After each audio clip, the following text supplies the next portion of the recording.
София затъва, мръсна и неугледна. Това не е нашата София. Това е едно извращение, в което я превърнаха. И ние повече не трябва да търпим. Кога ще кажем «стига»?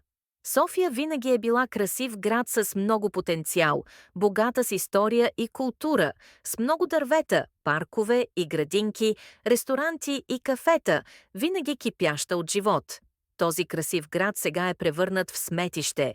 И виновните за това си траят.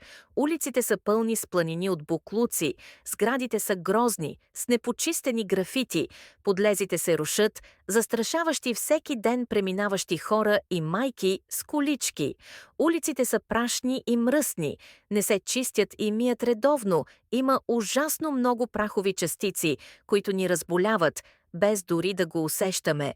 Силните ветрове напоследък разнасят боклуците из цяла София, но те всъщност не разнасят просто боклуци, а болести.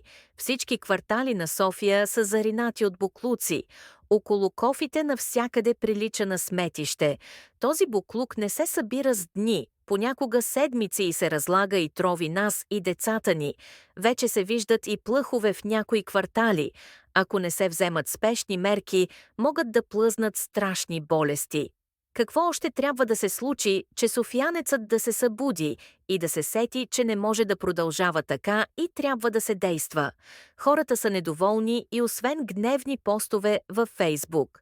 Пускат и сигнали срещу нередностите в града, но отговор няма. Общината не хае и не я интересува. Всеки проблем се замазва временно, но не се решава истински. Колко по-мръсна и ужасна трябва да стане София, колко болести трябва да плъзнат, за да се сетим софиянци, че трябват масови протести, за да се решат проблемите. С писане на постове и оплакване няма да стане. Трябва да се съберем и да заявим недоволството си относно това, което се случва с нашия град, с столицата на България. Васил Терзиев за пореден път показа, че не е много заинтересован от развитието на София. Само ако се разходите в произволен квартал на София, ще се убедите в това. Паднали клони, счупени плочки, прах и кал, дупки по улиците, разбити подлези, разрухата е навсякъде.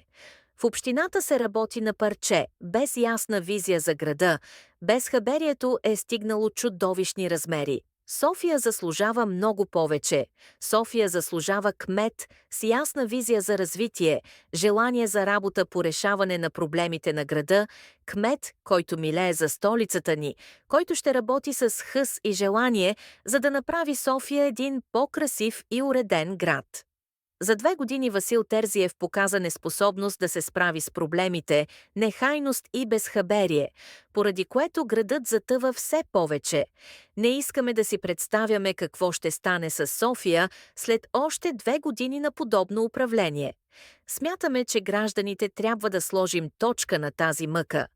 София стигна дъното и е време да отговорните за това нещо да си тръгнат.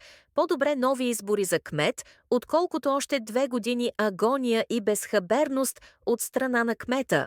Софиянци, събудете се! Време е да спасим София от безхаберието, от боклуците, от мръсотията, от хората, които я докараха до това положение. Заедно сме силни и ще успеем. Трябва да има протести. Не е наложително, задължително е.